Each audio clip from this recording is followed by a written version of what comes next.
আপনার আমার দেশের ক্ষমতার মসনদ টিকে থাকে দাদার দেশের তেল মালিশের কারণে। কিসের কারণে? দাদার দেশের তেল মালিশের কারণে। আপনি আমি আসহাবুল উখদুদ দেখি নাই, মুতার যুদ্ধ দেখি নাই, তায়েফের যুদ্ধ দেখি নাই, কিন্তু গণহত্যা দেখেছি, শাপলা চত্বর দেখেছি। কথা বলেন ঠিক কিনা? এজন্য আপনাকে আমাকে ইমানের দাবিতে সত্যবাদী হতে হবে। যে ইমান প্রয়োজনে জ্বলে ওঠে না, ওই ইমান আপনার আমার দ্বারা কোশ্চিন কালেও কাজে আসবে না। সম্মানিত হাজিরিন, খুব চরম হয়ে যাচ্ছে নাকি? কিছু মনে করবেন না, আমি তো বাড়ির মানুষ, সকালবেলা হলেই তো ব্রিজের উপরে দেখা হয়, বলবেন হুজুরের চামড়া খুলে নেব, খুলে নেব, বলবেন কি? প্রিয় আব্বাজানেরা আমার, আমাদেরকে এখন থেকে শিক্ষা নিতে হবে যে নেতা নির্বাচন আমরা কেমন মানুষকে অনুকরণ করব। আমরা কোন দিকে যেতেছি। আপনি যদি একজন অন্ধকে অনুসরণ করেন, আচ্ছা বলেন তো, অন্ধ তো চোখে দেখতে পায় না, এখন আপনি অন্ধকে অনুসরণ করে হাঁটতেছেন, তা কুলিয়ায় বাজারে যাওয়ার আপনার উদ্দেশ্য ছিল। এখন অন্ধকে অনুসরণ করে যদি আপনি কুলিয়ায় বাজারে যেতে চান, পীরবাড়ি মোড়ে যদি আপনি যেতে চান, বলেন তো আপনি কি ওই পর্যন্ত যেতে যাবেন নাকি খাল পর্যন্ত হিজরত করবেন? কোন পর্যন্ত? খাল পর্যন্ত। এজন্য আপনি যাকে অনুসরণ করবেন সেই মানুষটি কোয়ালিটি সম্পন্ন কিনা এটা দেখা দরকার আছে না? এখন আপনার চোখে যদি ইসরায়েলের চশমা থাকে, আমেরিকার চশমা যদি থাকে, তাহলে তো আপনি ক্ষমতা পাওয়ার জন্য, কিছু হাদিয়া তহফা পাওয়ার জন্য ওইভাবে অন্ধকে অনুসরণ করতে থাকবেন। তো দেখবেন যে এক পর্যায়ে আশু মার্কেট রেখে হাঁটতে হাঁটতে হাঁটতে হাঁটতে আপনি যাবেন কোথায়? খাল পর্যন্ত যেতে পারবেন খুব বেশি। এই যে কুলিয়া ব্রিজ, ফুলসেরাত, এই ফুলসেরাত আপনি পার হতে পারবেন? পার হওয়া যাবে না। এজন্য কোরআনের ভিতরে উল্লেখ করেছেন, যুগে যুগে অসংখ্যবার বিভিন্ন জায়গায় পরীক্ষা দেওয়া হচ্ছে। আলোচনা অনেক লম্বা, সামনে তো আরও আসতেছে, ধোলাই তো হবে সামনে নাকি? সার্ফ এক্সেল দিয়ে কাঁচার সময় তো সামনে, যদি সময় থাকে, অনেক সময় হয়ে গেছে। সম্মানিত হাজিরিন, তাহলে আল্লাহ তাআলা বলতেছেন, সে জামানায় সেই মুশরিক তাগুত সরকার তার মসনদকে টিকিয়ে রাখতো জাদুবিদ্যার মাধ্যমে। কিসের মাধ্যমে?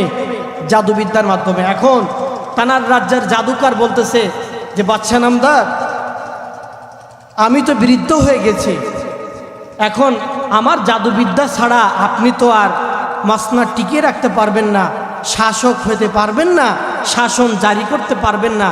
তো আপনার রাজ্যের এমন একজন বালকের সন্ধান আমাকে দেন, এমন একজন মানুষের সন্ধান দেন যে আমি আমার সমস্ত শিক্ষা জাদুবিদ্যা আমি যেন তাকে ট্রান্সফার করতে পারি। কি করতে পারি?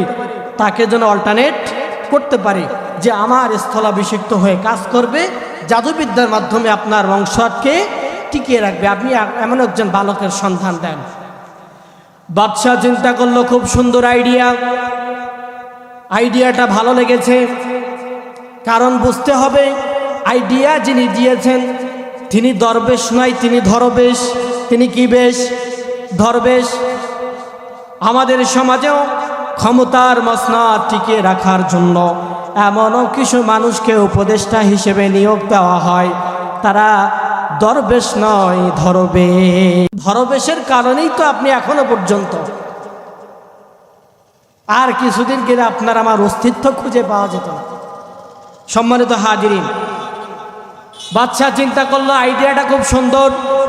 রাজ্য থেকে ছাঁটাই আর বাছাই করে একজন বিস্ময়কর বালকের সন্ধান পেয়েছে। বালকটা অত্যন্ত মেধাবী। এই মেধাবী বালককে যখন জাদুকরের কাছে পাঠানো হয় অল্প সময়ের জন্য, জাদুকরে যায়, জাদুকরের কাছে যেই জাদুবিদ্যা শেখে, পথিমধ্যে ফিরে আসার পরে সে জামানায় একজন আল্লাহর আলেম ছিল, গোলাম ছিল, একজন আবেদ ব্যক্তি ছিল। সেই আবেদ ব্যক্তির কাছে তিনি কোরআন হাদিসের তাওহীদের জ্ঞান শিক্ষা নেওয়ার জন্য যেতেন। জাদুকরের কাছের সময় ছিল লিমিটেড, আর উনি ওই বিস্ময়কর বালক চিন্তা করলেন জাদুকরের কাছে সময় যেহেতু বাধা রয়েছে, লিমিটেড সময়, তাহলে আমি এই দরবেশের কাছে, এই হুজুরের কাছে, আলেমের কাছে একটু সময় বেশি দিয়ে যে এইখানে আনলিমিটেড সময় লাগাই।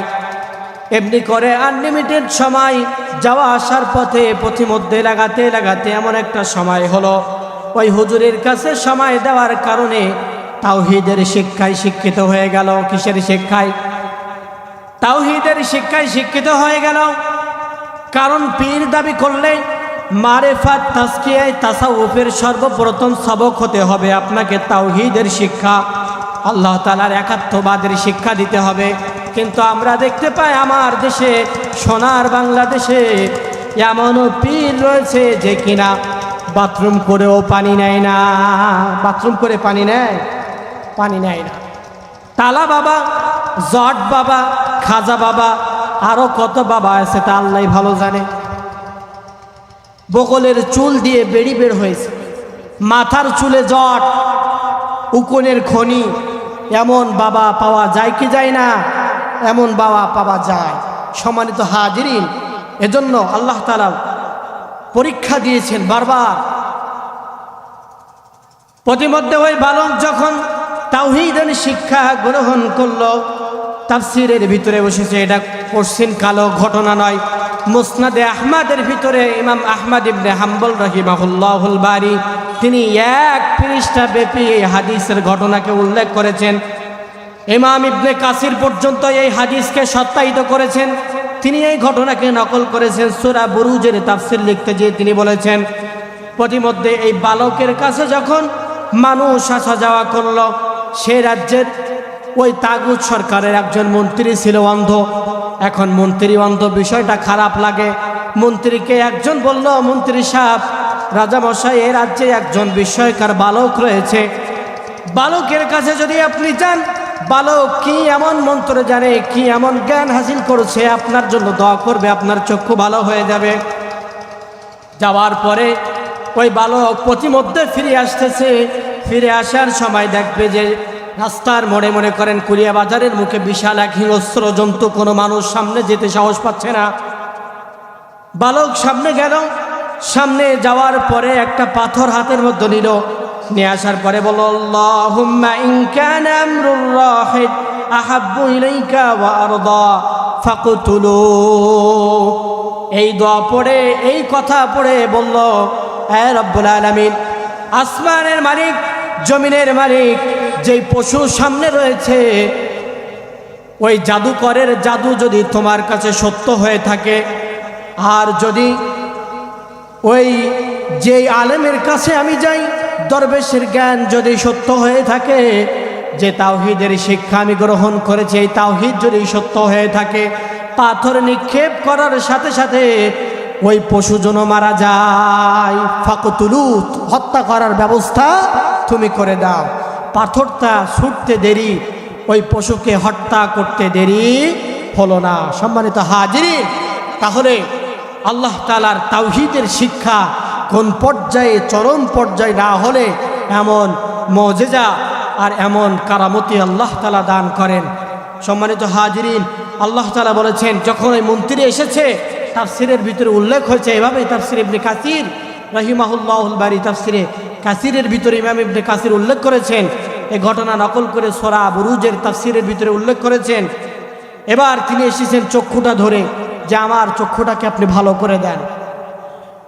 ওই বালক বলল, আপনার চক্ষু ভালো করতে আমি পারবো না, তবে আমি আল্লাহর কাছে দোয়া করতে পারি, আল্লাহ যদি চায় তাহলে আপনার চক্ষুকে ভালো করে দেন।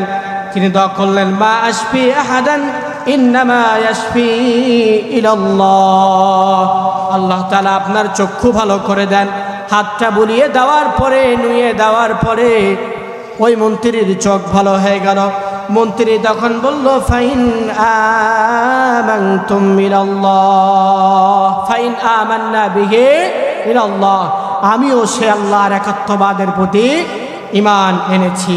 এজন্য ঈমান সমস্ত পৃথিবীতে যত পর্যন্ত, যত দেশ পরাশক্তি হোক না কেন, আমেরিকা পরাশক্তি হোক না কেন, ইসরায়েল পরাশক্তি হোক না কেন, যদি তাওহীদের শিক্ষা মানুষ লালন করে শাহাদাতের ঈদগাহে হাজিরা দেয়, তাহলে পৃথিবীর সমস্ত পরাশক্তি মুমিন, মুসলমান আর তাকওয়াবান ব্যক্তির কাছে ধরা শক্তিতে পরিণত হবে। কথা বলেন ঠিক কিনা? আল্লাহ তাআলা মুমিন মুসলমানের কাছে ধরা শক্তিতে পরিণত করবে, ধরা শক্তিতে পরিণত হয়ে যাবে। এজন্য আমাদেরকে ঈমানের দাবিতে সত্যবাদী হতে হবে। শাহাদাতের ঈদগায় হাজিরা দিতে হবে। অসংখ্য আয়াতে কারিমা এমনি করে নাজিল হয়েছে, অসংখ্য ঘটনা। আল্লাহর হাবিব সাল্লাল্লাহু আলাইহি ওয়াসাল্লাম মক্কায় 13টি বছরের জীবন তিনি জিহাদ করেছেন।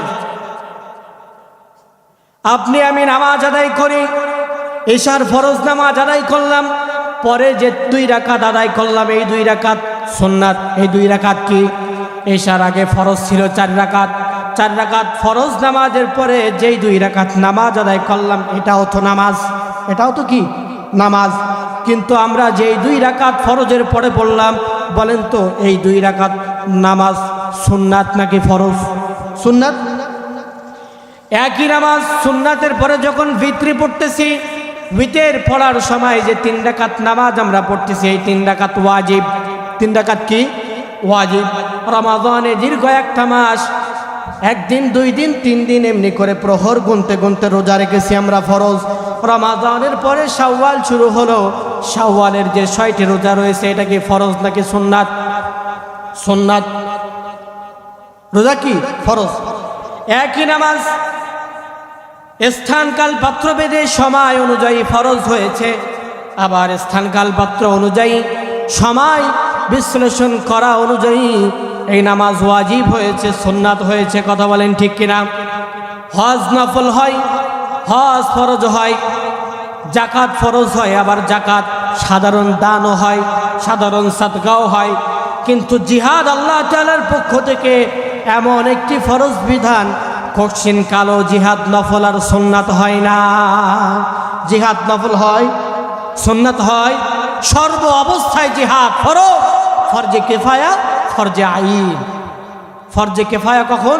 যখন আপনার আমার মধ্য থেকে কিছু মানুষ জিহাদে অংশগ্রহণ করলো। আপনার আমার এমন বোবা ইমান, আর ইমানের দাবিতে আপনি আমি এমন সত্যবাদী, ফিলিস্তিন পর্যন্ত যাওয়ার সক্ষমতা আপনার আমার নেই, তারপরেও আপনার আমার 2 হাত তো আর বন্ধ নেই, একটা ব্যানার ফেস্টুন উঁচু করে বিবৃতি তো জানাতে পারি কিনা? বিবৃতি তো জানাতে পারি, প্রোটেস্ট, প্রতিবাদ, আপনার মনের কথা তো একটা কাগজে লিখে কিংবা 2টো বক্তব্যের মাধ্যমে তো উপস্থাপন করতে পারি। কথা বলেন ঠিক কিনা? কিন্তু আমাদের দেশে সুশীল নামে এমন মানুষ আছে, তারা কি বলে, ও সেই ফিলিস্তিন সেই কোথায়, করি কি হবে, ফাও টাকা নষ্ট। আছে না এমন? আসলে উনি বুদ্ধিজীবী, তার মানে মানুষের মাথা মগজে থাকে বুদ্ধি, আর ওনার সব নিচে নেমে এসেছে কোথায়? জিহ্বায়। এজন্য নাম হয়েছে বুদ্ধিজীবী, নাম হয়েছে বুদ্ধিজীবী। এমন মানুষ রয়েছে। আবার দেখবেন কালকে সকাল হলে পড়বে, কুলিয়া বাজারের সামনে দেখলাম আলোচনা হচ্ছে, মাহফিল, সামান্য কজন মানুষ। মাহফিল দিয়ে আর কি হবে, মানুষের নামাজই তো ঠিক নেই। বলবে না? বলবে। নামাজের শিক্ষার জন্যই তো এই ট্রেনিংয়ের ব্যবস্থা, রোজার শিক্ষার জন্যই তো, তাওহীদের শিক্ষা অন্তরে দেওয়ার জন্যই তো এই যে কিচ্ছা কাহিনী তো বলা হয় নাই, সব তাফসির বাই তাফসির, কোটেশন বাই কোটেশন আমি নোট করে এনে উপস্থাপন করতেছি। এরপরেও কিছু মানুষ বলবে যে হুজুররা ধর্ম ব্যবসায়ী। কথা বলেন ঠিক কিনা? আমি তাদের জন্য একটা উদাহরণ দিতে চাই, মনে কষ্ট পেলে মাফ করে নেবেন। মধুর গুরুত্ব আর তাৎপর্য মৌমাছি বোঝে। কি বোঝে? মৌমাছি বোঝে। আর ময়লা আবর্জনা ডাস্টবিনে যেটা পচা বসে থাকে, গন্ধ বের হয়, এটার গুরুত্ব বুঝবে কে? মাছি আর তেলাপোকা। মাছি আর তেলাপোকা। এজন্য তেলাপোকার মতো মাহফিলকে ওভারটেক করা উচিত নয়। এটি জান্নাতের মজমা। হাফাতহুমুল মালাইকা ওয়া নাযালাত আলাইহিমুস সাকিনাহ।